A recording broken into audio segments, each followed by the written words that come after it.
वैज्ञानिकरू प्रशासनिक सेवा परीक्षा सफलता एपरी सफलता हासिल करिसेंती केन्दुझर जिला हाटोडी ब्लॉक बड़रंपास पंचायत नुआरंपास ग्रामर श्रीमान बीती हत्रनायक से 163 स्थान रखी उत्तीर्ण होइछंती। से अवसरप्राप्त आईसीडीएस सुपरवाइजर कादम्बिनी जेना और प्राक्तन इंग्राजी प्राध्यापक रवींद्र कुमार नायकंकर कनिष्ठ पुत्र अटंती। से एनसी हाईस्कूल केन्दुझर धरणीधर महाविद्यालय Keonjhar national institute of technology Rourkela शिक्षा समाप्त करिसेंती। से ओडिशा सरकार भूतल जलसंपद विभाग में 2023 मसीह जड़े कनिष्ठ वैज्ञानिक भाव में कार्य करने सहित एवं डेप्यूटी डायरेक्टर दायित्व में अछंती।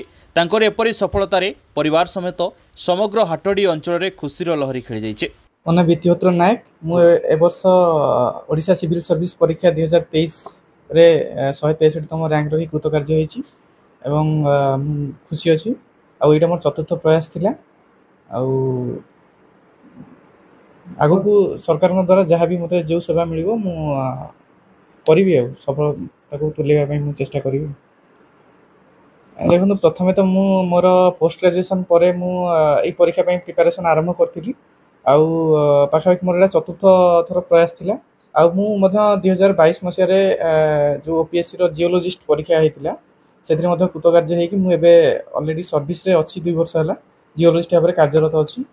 आउ ता भीतर जहाँ भी चाकरी समय अवसर समय जहाँ भी मते जति समय मिले से समय को मु ठीक भाबरे उपयोग करी केमती पढ़ा पढ़ी रे समय देई मु करी से सब चेष्टा रे थाए। एवं मु खुशी अछि जे सेही जो भी समय मते मिलछि ता भीतर मु करी आज सफलता पाइछि। मते खुशी अछि मोर लक्ष्य अछि जे आगु को मते जदी भलो सर्विस मिलिला मु नियति इतरे जोग देई कि मु मोर सब समय मु लोक मान सेवा नियोजित करी। एटा मोर बड़ लक्ष्य अछि। कादम्बिनी जेना बीतीहोत्र नायक मा मो जीवन में बहुत खुशी बीतीहोत्र सफलतार मु बहुत खुशी अच्छी। मु ताकू दिग्दर्शन जो से जीवन में जिते काम आसू से करिवो एवं लोक मानक पई निजको नियोजित करिवो। तृणमूल स्तर से समस्त प्रति दृष्टि देव। आगामी भविष्य में से जीवन में जदि आउ अधिक किछि करे ताहले से चेष्टा करिवो जीवन सारा सचोट हिसाब रे निज जीवन को नियोजित करि परिवो। मु बहुत खुशी अच्छी। निश्चित भाव में यहाँ गोटे खुशी कथा समस्त व्यक्तिगत भाव में जी जन चाकरी पाई जाऊँगी सी जो चाकरी पाऊ तापाई जो गोटे मिल जाऊँगी तार गुजराण मिटापी गोटे मध्यम समस्त यहाँ खुशी दब आप समाज में भी यहाँ गोटे खुशी लहरी खेलदेव निश्चय।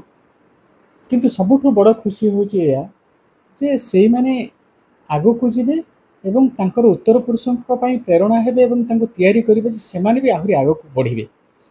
गोटे कथा बर्तमान तो देखा होची बर्तमान ये जो एडमिनिस्ट्रेटिव सर्विस गुड़ा एते चापग्रस्त हो गलानी आउ एते लोक मानकर राजनीति भितर पशिकरी माने जेते सब होची खराब जिनस घटुची लांच फांच बहुत चली फल सेवा जी लोक पाखे पहुँचवा कथा से पहुँची पारना जो मैंने नुआ को मैंने सेवा को आसुँच जदि एमती जिते विभिन्न बाइट दियंती विभिन्न भिजुआल सब दियंती से सब कही था बढ़िया बढ़िया कथा कहते आदर्शवादक कथा किंतु परवर्ती काल देखाई से बहुत दुर्नीतिग्रस्त होती। मुझे बीतीहोत्र को जी जानी से निश्चित भाव में सचोट भाव में रे जीवन चाकरी रे जो कैडर मिले से दायित्व सुचारू रूप निर्वाह करेंगे और निश्चित भाव में सी तल तृणमूल स्तर सी सेवा आरंभ करेंगे और समस्ते जमी अधीन जी कार्यक्षेत्र में जी अधीन थी से कार्यक्षेत्र में सेवा समस्त भाव पहुँचे ए जत्न से उद्यम करेंगे ये आशा मुझे रखी मु निश्चित से ही करेंगे पथच्युत हो से केबे दुर्नीतिर सहारा नेबे ना कौन चापर काम करेंगे ना से जहाँ ठीक जहाँ लोकों हितपाई दरकार जहाँ विवेकानुमोदित कार्य से करी से भले भले आगू आगू आहूँ ये मोर कहना। केन्दुझर आनंदपुर विकास विश्वाल रिपोर्ट पवित्र न्यूज ओडिशा। जदि आम भिडियोटी आपंक भल लगा तेब लाइक शेयर सब्सक्राइब फॉलो करने को भूलु नहीं। नमस्कार।